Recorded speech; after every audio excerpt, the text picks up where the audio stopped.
What is going on, guys? Welcome to Stock Talk with Nico Kritikos. Today, we got a request to do a stock analysis for Lam Research, which, if you don't know, this company works with semiconductor chip companies. As you can see, they engage in design, manufacture, marketing, blah, blah, blah, of semiconductor processing equipment used in the fabrication of integrated circuits. And they operate through all these different countries throughout the world: US, China, Europe, and Asia.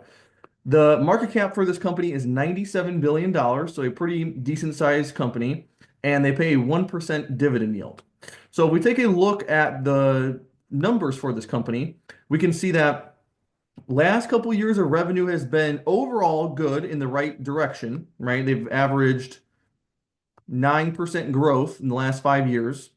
But I wouldn't say it's very consistent. I mean, it looks from 2009 to now, it's been fairly, how I said, it's in a nice direction here, but really, it's not super consistent. As you can see, it peaked here in 2023, and then we had a dip, and it goes up and down a little bit. And so they did 14 billion this past year, almost 15 billion. Free cash flow looking strong. Net income, again, it's working its way back up there, but 3.8 billion for the past year, and then they did 4.5 billion the year prior. If we look at the cash to debt ratio, cash is looking good, 5.8 billion compared to 4.4 billion. So that's solid. Dividends are very random and irregular. The other thing I really like is the shares outstanding here. It's very consistent with them buying back shares, so that's definitely helping out the stock price. We come over here to their return on capital, 30%, very solid. Profit margins, 25%, very solid. So that's a great sign. Then we're going to take a look at what do analysts have them doing. We have decent increase to $3.55 this year for EPS, and then 4.2 the next year, 16% revenue growth, and then 13% revenue growth.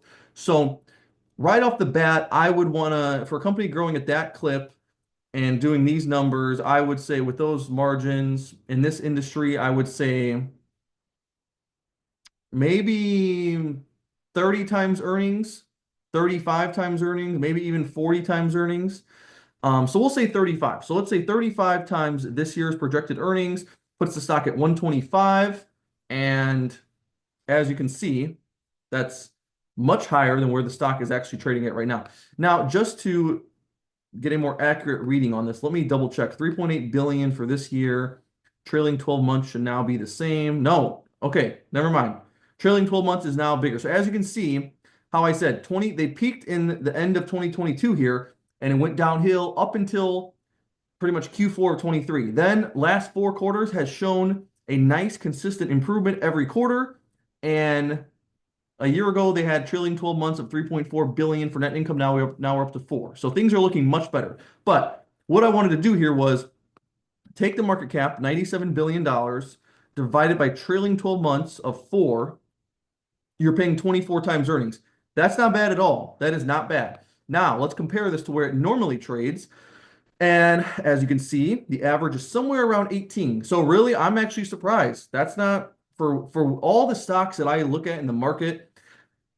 I am shocked by how many trade at insane numbers of 40, 50, 60 times earnings and are not growing at any insane amount. They might grow 15%, 20%, just like the numbers we just looked at for this company. So to get this at 18 times earnings is not bad at all, especially when, okay, so what are they doing? Let's see, what are they doing next year? So let's see here. 75 divided by 4.2. You're paying 18 times earnings. 18 times earnings for next year's earnings. Not bad at all. Not bad at all. That is totally fine with me. We can come over here to Yahoo's forward PE of 21. And as you can see, it's actually cheaper now than it's been for the last 18 months here.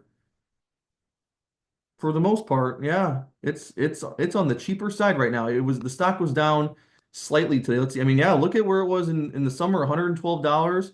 We're down to 75 now. It's almost flat for the year. This might not be a bad time to buy, really. I literally just discovered this stock today, so I'm not 100% sure yet. I probably should do some more research before I say I'm going to buy something. But I don't know. It's looking pretty good, especially with these semiconductor chip stocks. A lot of them trade at, look at AMD, Nvidia, Cadence Design Systems, ASML. They all trade at double or triple at least this valuation, this ratio of price to earnings. So this one's looking interesting. I must say, it's looking interesting. Cash to debt is very close. Shares that I love companies that have those share buybacks though. They're doing very good with that. That's a great sign for the stock. I don't know. This one's looking pretty interesting. Forward PE of 21, and we're talking about, let's see. I mean that net income now is 24 times earnings roughly for trailing 12 months, and net income is expected to go up by that much. So I mean, yeah, you're paying, low 20s for price to earnings. And as you can see, it ran up to 36.